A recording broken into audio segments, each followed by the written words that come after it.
Karena ada fiksi hukum di dalam kita bangsa bernegara sebagai sebuah negara hukum itu ada fiksi hukum bahwa setiap warga negara itu wajib tahu tentang hukum. Kalau pergi ke pengadilan itu jangan mencari menang gitu. Tetapi apa? Perjuangkanlah keadilan gitu. Di saat kita hanya pergi ke pengadilan mencari menang, maka segala hal akan kita lakukan. Kenapa? Kelak Tuhan juga pasti akan melihat apa yang kita berikan tersebut gitu. Kelak Tuhan juga akan membalaskan apa yang kita berikan.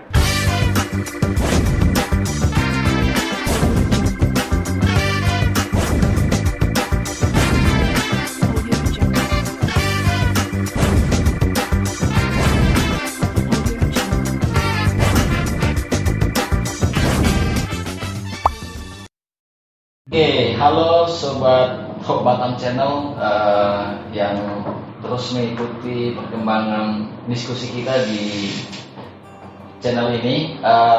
Pada kali ini kita cukup beruntung kedatangan seorang tamu yang sangat spesial, seorang pengacara muda yang saat ini melayani di sebuah lembaga bantuan hukum di Batam, namanya Lembaga Bantuan Hukum Mawar Saron. Dan yang terkasih sudah ada di hadapan kita, namanya Mangara Sijabat. Ya. Salam Hope Batam, Mangara. Salam Hope Batam. Sebuah nama, Sebuah harapan. sebuah harapan. Baik, saya panggilnya apa aja lah? Panggilnya Bro bisa Bro lah ya. Nah, Oke, baiklah. Jadi Bro, kita mau tahu sebenarnya sebelum ke Batam, apakah memang orang Batam asli atau gimana? Baik, terima kasih buat dari Hope Batam yang kesempatan hari ini, siang hari ini datang ke sini dalam rangka kita saling inspirasi lah, dari yang lain belajar, sini belajar dan sebagainya. Terkait dengan itu, sebenarnya ya kalau asal saya sih lahir di Kisaran. Lahir di Kisaran, ya, Sumatera Utara, berapa tahun yang lalu lah gitu. Tahunnya gitu kan, berapa tahun yang lalu. Dan di Batam ya saya tidak asli Batam, tapi ditempatkan di sini untuk sebagai pembela umum di LBH Mawar Saron Batam. Oke, jadi sudah pengacara yang resmi bisa beracara di pengadilan ya? Iya, kalau Jadi itu udah melewati pendidikan profesi advokat. sudah dan selesai. lain-lain. Kampusnya di kuliahnya di mana? Ya, kalau kampus dari Universitas Lancang Kuning Pekanbaru. Oh, dari Pekanbaru. Oke, terus habis itu Berapa kali udah mengikuti pendidikan, karena untuk menjadi seorang lawyer kan harus ada pendidikan profesi advokat, ujian profesi, terus nanti setelah itu memenuhi syarat sebagai dalam undang-undang advokat, disumpah lah oleh ketua pengadilan tinggi, barulah memiliki legalitas untuk beracara. Oke, sudah berapa lama di Batam? Kalau di Batam sih hampir mau 1 tahun. Masa tahun. Ya masih belum terlalu lama lah di Batam. Oke, nah ini kan sebuah apa nih? Satu lembaga bantuan hukum ya Pak ya, Betul. Mawar Saron ini. Oke, teman-teman, saya panggil dia Pra karena memang itu panggilan akrab kami ya di adat Batak gitu. Jadi kadang Bro, kadang Pra, nanti saya rasa tidak menjadi masalah ya gitu. Jadi ini penempatan di Batam ya, Iya, dari iya. sebuah lembaga bantuan hukum yang sudah punya pusat di Jakarta dan cabang di daerah. Iya. Berarti Batam ini adalah cabang dari Jakarta. Iya. Oke. Kenapa nih memilih menjadi pengacara, Bro? Kalau ditanya kenapa memilih jadi pengacara sih, setiap orang pasti memiliki alasannya masing-masing gitu. Sama seperti saya sendiri gitu. Ya saya juga dulu tidak pernah memikirkan untuk menjadi seorang lawyer gitu. Tidak pernah terpikir cita-cita ingin menjadi pengacara gitu kan. Mungkin dulu pengennya banyak orang kan jadi polisi, jadi tentara dan sebagainya. Dan tidak pernah terpikir untuk menjadi seorang pengacara. Tapi ya inilah yang Tuhan berikan kepada kita hari ini gitu. Pada saya sendiri gitu, menjadi seorang lawyer gitu. Dasar pertama itu di saat saya memilih masuk fakultas hukum. Saya masuk fakultas hukum. Saat masuk itu pun saya belum pernah memikirkan bahwa saya nanti akan jadi lawyer gitu. Tapi seiringnya perjalanan semester, saya merasa terpanggil gitu untuk menjadi seorang lawyer. Di sekitar semester 4 lah, saya sudah mulai menaruh dalam hati saya nanti menjadi seorang lawyer. Kenapa? Karena ya mungkin banyak juga orang tahu ya kalau lawyer, pengacara ataupun advokat itu ya profesi yang mulia gitu. Kenapa profesi yang mulia? Karena dia hadir untuk membantu mereka yang bermasalah gitu, membantu dalam penegakan hukum dan sebagainya gitu. Itulah awalnya. Dan juga dengan kita menjadi seorang lawyer juga kita dapat membantu banyak orang gitu. Seperti apa contohnya? Seperti mereka yang bermasalah dengan hukum gitu. seperti seorang yang bermasalah dengan hukum dan berhadapan dengan hukum itu, untuk seseorang mampu membela dia secara total, termasuk dalam memperjuangkannya di persidangan, di pengadilan, membela hak-hak hukum dia, maka yang orang yang tepat adalah seorang pengacara gitu. Karena tidak semua orang bisa berbicara di pengadilan gitu. Baik, artinya profesi pengacara ini sebuah profesi yang Mulia. Ya. Officium nobile biasanya dalam bahasa hukumnya. Iya, bahasa hukumnya. Oke. Nah, banyak pengacara muda ya yang memulai karir sebagai pengacara itu, dia justru langsung terlibat di tergantung bagaimana dia mengembangkan dirinya. Nah, ini memilih jalur di pembela umum gitu ya. Artinya kan ini LBH ini kan jauh dari kata komersil ini. Ini kenapa ini memilih di sini? Baik, mungkin terkait dengan pertanyaan itu, kenapa sih memilih mengabdi di lembaga bantuan hukum gitu? Padahal ya banyak orang ya kalau bisa ya masuk kantor yang bonafit gitu kan, yang dimana yang bayarannya mahal dan sebagainya. Apalagi di sekarang yang masih muda-muda gini kan, siapa yang nggak butuh materi dan sebagainya. Yang pertama-tama mungkin ya karena kekaguman saya melihat Pak Hokmasih Tompul.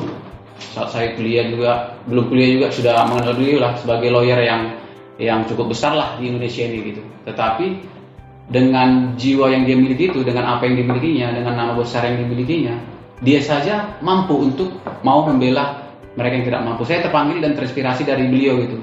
Dan dia mendirikan LBH Mawar Saron ini untuk apa?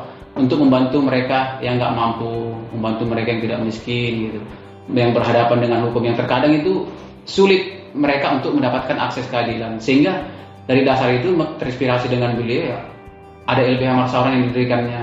Yang pertama-tama dasar saya masuk itu karena ya dengan melihat Pak Hotma itu, kenapa sih saya juga pengen bersama dengan beliau gitu. Gabunglah saya ke LBH Mawar Saron Batam dan diterima di LBH Mawar Saron Batam sebagai pembela umum.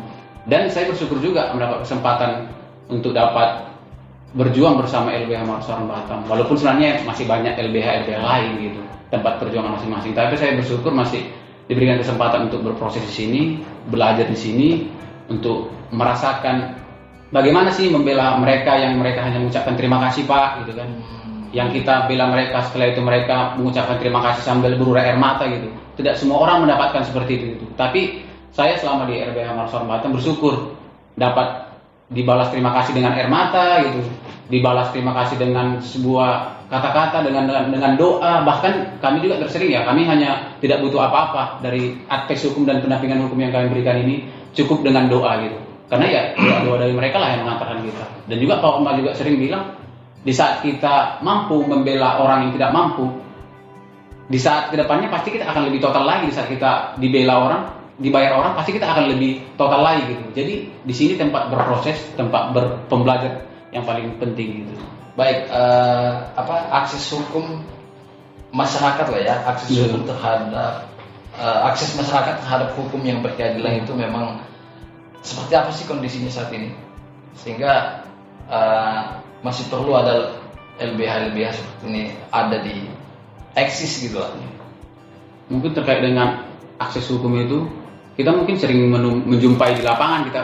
Umumlah kita katakan seperti ya, hukum itu tajam ke bawah, tumpul ke atas gitu. Artinya apa? Tajam ke masyarakat, tumpul ke mereka yang pejabat-pejabat di atas sana. Yang pertama kenapa? Karena itu masyarakat di bawah ini yang mereka tidak mampu itu sulit gitu untuk mendapatkan apa? Akses keadilan dalam arti apa? Untuk mereka mendapatkan pendampingan hukum dari pengacara, mendapatkan pendampingan hukum dari lawyer terkait permasalahan hukumnya gitu. Makanya seharusnya kan negara harus menjamin setiap penegakan hukum itu harus fair kan, termasuk bagi mereka yang semiskin dan tidak mampu. Makanya melalui itu kan ada juga Undang-Undang Bantuan Hukum, Undang-Undang Nomor 6 Tahun 2011. Disitulah dijelaskan tentang bantuan hukum, bahwa ada lembaga bantuan hukum yang memberikan bantuan hukum kepada mereka. Itu salah satu akses untuk mereka dapatkan kan. Makanya didirikanlah LBH ini sebagai bagian daripada itu, untuk menjamin apa? Untuk menjamin penegakan hukum yang fair gitu. Oke. Ada istilah begini ya, sama aja misalnya profesi advokat itu ibaratnya seperti profesi dokter gitu loh. Artinya dokter itu tidak bisa dia menolak setiap orang yang datang ke dia minta diobati gitu. Nah, ini kan pengacara juga apakah prinsipnya seperti itu? Dalam artian setiap orang yang punya masalah hukum ya tidak boleh ditolak oleh seorang pengacara. Baik, kalau terkait dengan itu, apakah seorang pengacara itu berhak menolak perkara gitu kan? Kalau kembali ke situ, karena pengacara adalah sebuah profesi kan, sebuah profesi sama seperti dokter, sebuah profesi. Mereka terikat apa? Selain terikat pada undang-undang, mereka juga terikat pada kode etik gitu. Ada kode etiknya. Seorang pengacara apakah boleh atau tidak menolak perkara? Dia boleh menolak perkara yang datang padanya sepanjang yang pertama itu bertentangan dengan hati nuraninya, tidak sesuai dengan hati nuraninya. Kode etik mengatakan bahwa advokat boleh. Yang kedua, di saat perkara yang datang kepadanya itu dia tidak memiliki kemampuan terkait dengan penanganan perkara tersebut gitu. Dia tidak memiliki kemampuan, dia berhak menolak. Dasar apa? Saya tidak memiliki kemampuan di bidang ini gitu. Jadi di saat bertentangan dengan hati nurani dan dia tidak memiliki kemampuan dalam menangani perkara tersebut, dia berhak untuk menolak perkara gitu. Baik, nah ini di LBH ini bagaimana? Apakah ada syarat tertentu bagi masyarakat yang mau mendapat pendampingan hukum? Kalau di LBH, di Lembaga Bantuan Hukum, sudah namanya juga Lembaga Bantuan Hukum kan, kembali ke tadi itu memberikan bantuan hukum secara cuma-cuma pada mereka masyarakat miskin yang tidak mampu secara ekonomi. Tentunya harus ada syarat-syarat juga, nggak mungkin juga LBH mendampingi orang yang berduit, orang berkaya dengan cuma-cuma kita dampingi. Jadi syarat-syaratnya ya kalau kita di LBH Marsar Batam itu yang pertama itu ya dia harus mampu menunjukkan surat keterangan tidak mampu, yang dimana SKTM ini biasa dikeluarkan oleh kelurahan ataupun desa, itu syarat pertama. Terus seperti pembayaran rekening listriknya 3 bulan terakhir, pembayaran airnya 3 bulan terakhir, dan berkas-berkas lain yang berkaitan dengan perkara tersebut. Tapi intinya ya dia mampu menunjukkan surat keterangan tidak mampu. Dan kalaupun dia mampu mengeluarkan itu, tapi kita ada juga penilaian. Karena terkadang kan ada yang bisa dikeluarkan SKTM itu, tapi secara nyata sebenarnya dia mampu kan. Kita dapat menilai dari penampilan dia, rumahnya di mana, kan gitu. Instingnya harus jalan lah. Ini benar-benar tak mampu nggak nih? Tujuan kita kenapa sih sampai sedetail gitu Pak? Supaya bantuan hukum yang kita berikan ini kita tidak jatuh pada orang yang salah gitu. Tidak jatuh ke orang salah seperti apa ya? Dia ternyata mampu secara ekonomi. Nggak mungkin juga dari LBH atau LBH yang mendampingi dia kan. Kalau dia memiliki uang ya kan ada yang komersilnya. Gitu. Jadi selama pengalaman di Batam, apakah memang cukup banyakkah masyarakat yang datang kemari gitu loh minta pendampingan hukum? Ya, sepengalaman kami sih di LBH Marsar Batam ini ya cukup banyak sih orang-orang yang datang langsung ke sini hanya untuk sekedar konsultasi terkait permasalahan hukumnya, dan juga setelah dari konsultasi itu kan nanti ada tindak lanjut, apakah ada pendampingan ataukah upaya-upaya non litigasi seperti mediasi dan sebagainya. Itu cukup sampai saat ini cukup banyak, bahkan kita sampai ke persidangan pun cukup banyak gitu, yang pidana itu banyak sampai ke persidangan, yang mediasi juga ada juga. Nah terus ini nggak apa-apa ya saya tanya misalnya ya ini kan butuh operasional ya, memang negara ada budget nggak untuk LBH seperti ini? Ya betul, memang banyak sih pertanyaan orang sih kan, lembaga bantuan hukum dari mana sih biaya operasional mereka, sedangkan mereka pun nggak memungut biaya sama sekali dari orang yang didampinginya itu. Makanya dalam undang-undang bantuan hukum itu kan, undang-undang nomor 6 tahun 2011 itu, nomor 16 tahun 2011, yang dimana di situ bahwa lembaga bantuan hukum itu kan ada dua nih, ada yang terakreditasi dan tidak terakreditasi. Jadi lembaga bantuan hukum Marsar Batam ini sudah terakreditasi di Kementerian Hukum dan HAM. Jadi setiap pendampingan hukum yang kita lakukan itu nanti kita akan laporkan ke Kementerian Hukum dan HAM. Kita laporkan ke Kementerian Hukum dan HAM, nanti mereka akan mengganti daripada biaya pendampingan perkara itu. Itu kalau biaya penggantian penanganan perkara kita ini itu sudah ada diatur dalam undang-undang berapa, pidana berapa, perkara perdata berapa. Jadi itu yang khususnya yang terakreditasi pasti akan diganti oleh Kementerian Hukum dan HAM. Apakah syarat-syarat dari Kementerian Hukum dan HAM ada juga? Atau syarat dari Kementerian Hukum itu, kementerian itulah yang kita pakai untuk syarat melayani orang yang datang ke sini? Kalau dikatakan sebagai syarat sih nggak juga. Itu kan hanya sebagai ini, bahwa kantor ini LBH Marsar Batam ini sudah terdaftar. Walaupun sebenarnya bebas kalau orang mendirikan LBH, bebas mau dengan apapun bebas dia mendirikan LBH. Yang pentingnya sampai pemberian bantuan hukum itu sampai. Tetapi kan ada dua tadi saya katakan, ada yang terakreditasi dan tidak terakreditasi. Bedanya apa yang terakreditasi dan tidak terakreditasi? Yang terakreditasi secara administrasi dia terdaftar di Kementerian Hukum dan HAM. Dan yang kedua, setiap penanganan perkara yang dilakukan LBH itu dapat dirembes itu ke Kementerian Hukum dan HAM. Dan itu ada kategorinya, berapa perkara sekian. Mungkin itu secara detail orang Kemenkumham lah yang memahami terkait dengan itu. Ya. Oke, baik. Ini kan pekerjaan yang begitu mulia gitu kan. Mulia dalam artian awam itu kan melihat profesi pengacara ini kadang, ini seolah-olah sulit untuk diakses gitu loh. Kalau kita ada urusan dengan hukum, uang lah ke situ gitu loh. Nah, kira-kira bagaimana kita meyakinkan publik bahwa hukum itu sebenarnya friendly gitu, ramah terhadap masyarakat gitu. Ya, betul, memang sih banyak di dalam mindset masyarakat memang dijumpai. Di saya yang masih muda ini saya juga tidak bisa juga menjudge secara umum, mengeneralisir secara umum terkait permasalahan ini. Tetapi memang beberapa faktor dalam masyarakat terkadang itulah mindset di masyarakat, ya kalau berurusan dengan hukum, jumpai pengacara dan sebagainya harus bayar dulu. Nah, ini uang semua ya. Iya, uang semua terkait dengan ini. Tetapi itu ya kembali ke pribadi masing-masing ya. Kalau kita bermasalah hukum memiliki uang banyak, jangan juga kita tiadakan harta kita gitu. Di saat kita nggak ada bermasalah, kita katakan uang banyak, tiba ada bermasalah hukum, mendadak jadi miskin kan gitu, nggak mau memberikan. Itu ya feedback sisi lain lah. Tetapi ya itulah makanya hadirnya lembaga-lembaga bantuan hukum, bukan hanya Marsaron, lembaga-lembaga bantuan hukum lain di tengah susahnya akses keadilan sekarang ini, tetapi diupayakan itulah dengan hadirnya LBH diharapkan mampu sedikit menjawab daripada permasalahan akses keadilan bagi mereka yang tidak mampu itu. Baik. Nah, ini masalahnya adalah bahwa bagaimana sih kita menemukan, artinya nih adalah misalnya satu orang gitu ya, satu orang yang bermasalah secara hukum, tapi dia nggak tahu nih bahwa ada sebuah lembaga bantuan hukum yang mau melayani dia gitu loh. Apakah memang dari LBH Marsaron ini ikut nggak tracing isu di publik? Oh, kira-kira ini perlu kita bantu nih gitu, sehingga kita datang ke mereka, ya, atau justru kita menunggu bola orang datang kemari. Ya baik, terkait dengan itu ya kita dari LBH Marsaron Batam, makanya tugas kita bukan hanya fokus di litigasi. Litigasi itu dalam arti pendampingan di persidangan, baik pengadilan negeri, pengadilan agama, pengadilan hubungan industrial, tetapi satu lagi ada namanya non litigasi, pendampingan di luar persidangan. Hal-hal yang kita lakukan itu sebenarnya banyak sebagai sarana informasi bahwa kami ada si LBH di Batam ini memberikan bantuan hukum. Kita juga rutin melakukan siaran radio. Kita siaran radio rutin di Batam, ada kerjasama juga dengan salah satu radio di Batam. Kita setiap bulan di situ kita ada mengadakan siaran, yang dimana siaran kita di situ seputar permasalahan hukum terkini, gitu. Permasalahan seperti undang-undang perlindungan anak. Nanti kita bahas tentang materi itu seperti apa sih undang-undang perlindungan anak. Sembari kita menyampaikan informasi kepada masyarakat Batam bahwa kami ada di sini. LBH Marsaron Batam ada di Batam. Alamatnya sini di Kompleks Sukajadi. Jadi menarik nih, artinya ada apa ya, ada proaktif lah ya dari Marsaron untuk mendatangi.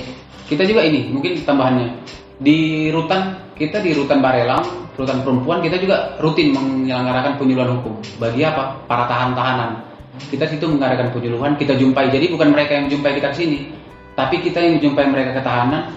Di rutan Barelang dan rutan perempuan kita adakan penyuluhan hukum. Kita terangkan hak-hak mereka seperti ini sebagai seorang yang diduga ataupun disangka melakukan tindak pidana. Karena dalam negara hukum ya kita harus menganut itu kan presumption of innocence, seorang dianggap tidak bersalah sampai ada putusan pengadilan. Di situ kita tampung tuh, kita setelah menyuluh mereka konsultasi masing-masing dengan kita. Di situ dari pembela umum kita itu mengadakan konsultasi masing-masing, kita dalami cerita dia curhat perkaranya seperti apa, apakah betul dia melakukan. Jika memang dia berkenan untuk memohon bantuan hukum, kita dampingi. Itu cara satu kita untuk menjemput bola. Jadi bukan kita menunggu di kantor aja. Berarti ada proaktif tuh ke lapangan. Isu-isu terkini juga kita ikuti, isu-isu terkini seperti apa, permasalahan hukum terkini kita selalu update gitu. Update ya. Oke. Bro, ya kan? Kita sebenarnya butuh penjelasan dari Bro bahwa hukum itu friendly loh gitu loh. Bisa nggak itu Bro kasih ke sobat Hope Batam ini, hukum itu sebuah yang friendly, yang logik, yang bisa kita akses, dan ya tidak usah takut ketika berhubungan dengan kalau kita punya kasus yang berkaitan dengan hukum gitu. Mana kira-kira meyakinkan kawan-kawan? Iya, mungkin terkait dengan tadi Abang bilang tadi terkait dengan hukum itu friendly, menjadi teman dengan kita jangan takut dengan hukum itu. Tetapi memang terkadang di tengah masyarakat kita ini yang paling terpenting itu sebenarnya literasi kan.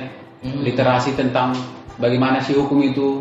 Karena terkadang ada fiksi hukum di dalam kita berbangsa bernegara sebagai sebuah negara hukum itu, ada fiksi hukum bahwa setiap warga negara itu wajib tahu tentang hukum. Itu ada fiksinya, setiap warga negara wajib tahu tentang hukum. Jadi kita juga tidak menjadi pembenar, aku nggak tahu undang-undang tuh, aku nggak tahu permasalahan itu. Itulah fiksi hukum negara hukum, bahwa setiap warga negara harus tahu tentang hukum. Tetapi yang sekarang banyak kita hadapi kan, kita bermasalah dulu nih baru tahu gitu.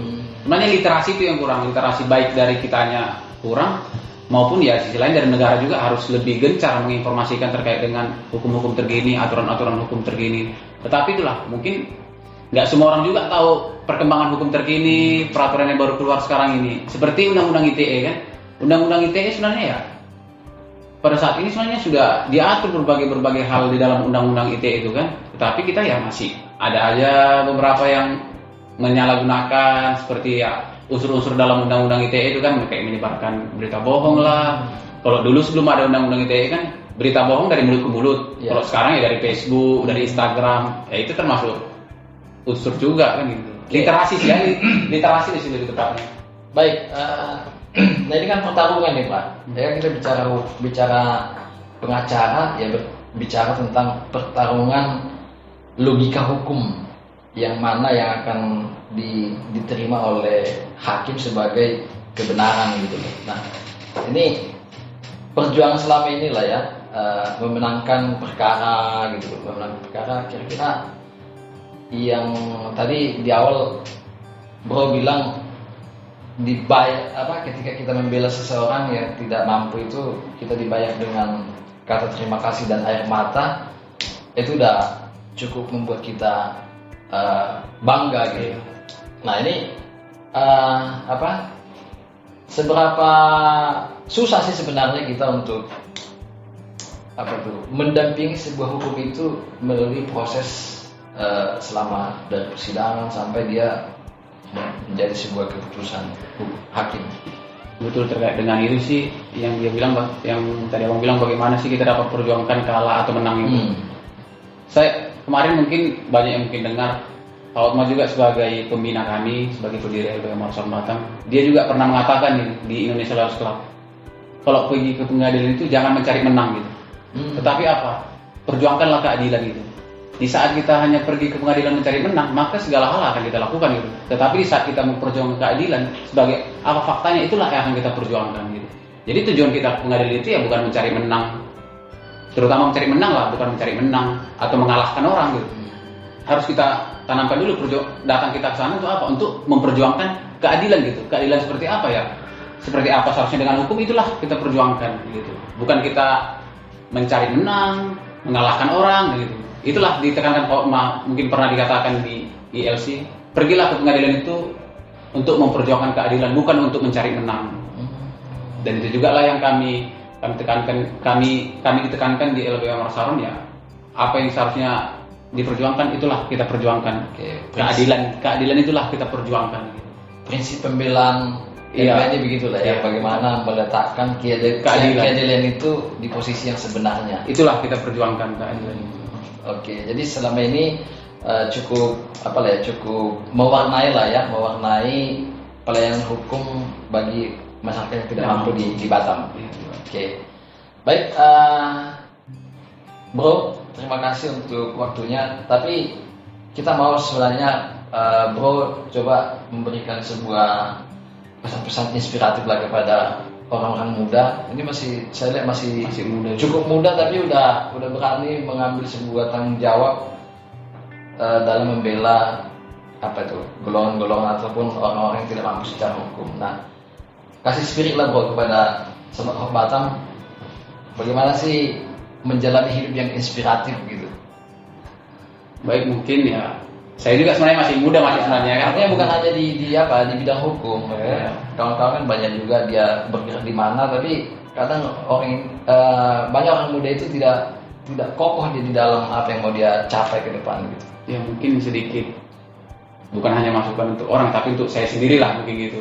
Ya, dengan di usia kita yang masih muda maupun terlepas daripada keilmuan apapun yang kita miliki, maupun dokter, lawyer, konsultan dan sebagainya, kalau bisa kita memberikan hati kita gitu kepada mereka yang membutuhkan gitu, membantu mereka, terkhususnya seperti saya dan kami semua sebagai pembela umum di LBH Makassar Batam, itulah ditekankan kepada kami dan mungkin menjadi inspirasi juga bagi saya yang Pak Otma katakan itu. Ya, taruh hatimu kepada orang-orang miskin, taruh hatimu kepada orang-orang yang tidak mampu. Dalam hal ini ya kami memiliki profesi dan keilmuan di bidang lawyer, itulah yang mampu kami berikan, pendampingan hukum dan sebagainya. Kenapa? Kelak Tuhan juga pasti akan melihat apa yang kita berikan tersebut gitu. Kelak Tuhan juga akan membalaskan apa yang kita berikan. Mungkin kata-kata ini mungkin secara umum gitu terkait dengan itu. Apa yang kita berikan sekarang, kelak Tuhan pasti akan memberikan. Tetapi yang kami yakini di sini ya, dengan kami hanya diucapkan terima kasih, dibalas dengan air mata, dan kelak itu akan menjadi penopang dalam hati kami dalam melaksanakan profesi advokat ini, profesi sebagai lawyer ini. Dan itu menjadi perecut semangat kami bahwa keadilan itu harus kita perjuangkan gitu. Kita bukan mencari menang atau kalah, tapi bagaimana kita mampu menegakkan hukum dan keadilan itu, sehingga sebuah cita-cita negara hukum itu dalam undang-undang dasar bukan hanya sebagai tulisan bahwa kita negara hukum, tetapi dengan praktek yang kita lakukan semua sama-sama ya, kita berdoa supaya bangsa dan negara kita ini semuanya ya dalam keadaan baik, semuanya satu koridor dalam melaksanakan profesinya masing-masing, yaitu satu kata memperjuangkan keadilan gitu. Mungkin saya ikuti juga sedikit, ada kata filsuf itu katanya kan, jika dadamu bergetar melihat ketidakadilan, maka kamu adalah saudara seperjuanganku. Dan itu ya bisa tertanam di hati kita semuanya. Mungkin itu, saya masih muda, pesan yang saya sampaikan ya, mungkin saya juga masih butuh banyak belajar dari siapapun, butuh banyak masukan dari siapapun, sehingga dapat memperbaiki kehidupan lebih baik lagi ke depannya gitu. Baik, terima kasih Bro Mangara Sejabat. Oke, Sobat Hope Batam, saya sebagai orang yang cukup awam juga di bidang hukum ini, karena ada cabang-cabang hukum itu juga kita tahu sangat luas. Tapi mudah-mudahan diskusi kita di saat ini bisa memberikan sebuah gambaran, sedikit gambaran lah ya, sedikit begitu kepada teman-teman Hope Batam, bahwa ada loh orang-orang yang memfokuskan diri kepada pendampingan hukum bagi orang-orang yang tidak mampu, seperti LBH Makassar ini, dan salah satunya adalah Mangara Sejabat ini. Nah, oleh karena itu sekali lagi kami berterima kasih kepada Bro Mangara, sukses untuk karir di bidang pengacaranya. Saya nggak tahu nih apakah ini udah, nggak apa-apa saya tanya lagi nih, ini sudah sudah cita-cita yang akan dijalani terus atau enggak gitu? Takutnya nanti besok-besok udah jadi hakim, udah jadi jaksa, ini kan gimana kira-kira? Ya itu kembali kepada Tuhan lah sebenarnya. Tapi untuk saat ini ya masih berkokoh untuk menjadi seorang lawyer, menjadi seorang pengacara. Tetapi ya rencana Tuhan ke depannya lebih tahu. Mungkin tambahan juga sedikitnya untuk informasi juga bagi kawan-kawan Hope Batam, ya kami LBH Makassar Batam ini alamatnya di Kompleks Ruko Permata Niaga, Kompleks Sukajadi nomor 3 dan 4 di Batam. Jadi jika memang ada yang membutuhkan bantuan hukum, datang saja ke kantor LBH Makassar Batam. Kita pasti akan terbuka menerima siapapun yang datang ke sini yang membutuhkan bantuan hukum. Oke, itu sebuah ajaran yang baik bagi masyarakat, siapapun yang akan menyaksikan video wawancara ini ya, bahwa LBH ini sangat terbuka mendampingi masyarakat yang tidak mampu di bidang hukum. Baik, sekali lagi terima kasih Bro Mangara. Siap, terima kasih Bro Batam, dan sukses untuk karir pengacaranya. Kita tunggu gebrakan-gebrakan Mangara di bidang hukum, terutama di Batam ini. Oke, sekali lagi salam Hope Batam, sebuah nama, sebuah harapan.